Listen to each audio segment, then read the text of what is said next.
Either the souk sends out the stupid mofo who started a dungeon war in my backyard, or I wipe this whole damn city block off the map, the Warlord of the West said. You got 5 minutes starting. There was an electronic beep in the background of whatever megaphone-style device he was using to broadcast his voice over the nomadic market. Now! The elderly monsters of the souk all swiveled to look in Clay's direction. He caught Joe's eye through the crowd, his brother's overblown story about their latest escapade interrupted mid-sentence. Joe's look said it all. Toner Boner, the Warlord of the West, the legend who'd held L.A. in his ironclad fist for 20 years, who had survived at the epicenter of the merge where no other human dared to go, that Warlord of the West was threatening Clay. Alex was the first one to react. You are not going out there. Her hand clamped down on his like a bear trap with the strength of a massive 3-headed Etten behind it.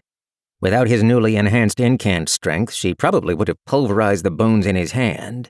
It's a death sentence, she said, doing her best to hide the fear that thrummed beneath the words. Clay winced at the creaking in his finger bones. To think, 10 seconds ago, their celebration of freeing bacon bits and gaining incant powers for him had been in full swing. Doesn't sound like I have much of a choice, he said, lowering his voice.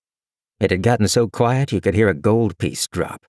I started the fight between Priscilla's Pineapple Palace and Nat King Kong. If I don't go out there, everyone in this caravan is going to pay the price for it. I can't let that happen. Time's ticking, butt munch, the Warlord of the West's voice echoed through the souk. Clay scratched the back of his neck. Maybe I can explain why we were in his territory in the first place. Talk him out of doing anything rash. If I can offer him some sort of recompense, maybe he'll let it go. I doubt that, lad, Griff said. The old weed sidled up beside them, setting his dusty, wide-brimmed hat on his grizzled head. The Warlord's never been known for making reasonable or thoughtful choices. If you're set on going out there, I'd better come with you.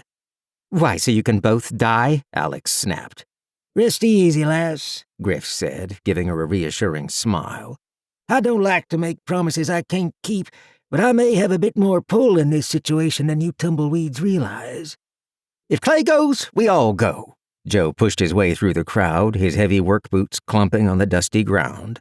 Chonk followed on his heels, and Bacon Bits in her enormous greater blue worm form undulated through the air just above the mecha-coon. The Jaeger Squad is all for one, one for all, just like those Three Musketeers bars. Clay snorted. Leave it to Joe to break the tension. You're telling me you know Proust and Heller, but not that the Three Musketeers was a book before it was a candy bar. Oh, I know it was, Joe said. I just prefer the gooey, chocolatey version. Alex scowled. My husband's life is on the line, your brother's, and all you can talk about is the worst candy bar in existence? Blasphemy! Joe crossed his arms. Three Musketeers bars are the perfect balance of deliciousness and delicacy. They don't fill you up like a Butterfinger or a Snickers. He patted his stomach.